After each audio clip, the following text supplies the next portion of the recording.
We are here, we all came out to do our civic right, and we've performed our civic duty.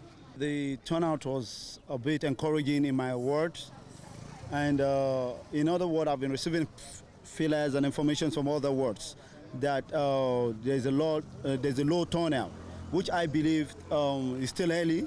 The voting has just started, and I still believe people are still going to turn out, and we're going to have a good result of the day. Like myself, Honorable Senator LG Ahmed, a candidate of All Progressive Congress Party, a chairmanship candidate for Igando CDA. I believe and have the 100% certainty that victory is ours. All Progressive Congress is going to take victory of today's election. In my opinion, I believe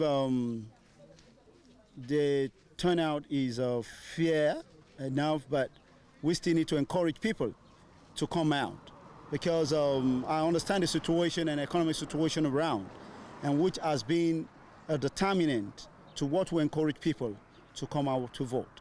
But I assure people, we wouldn't consider our personal situation at the moment, the economic situation that is affecting every home, which they believe they are losing confidence in the government of the day.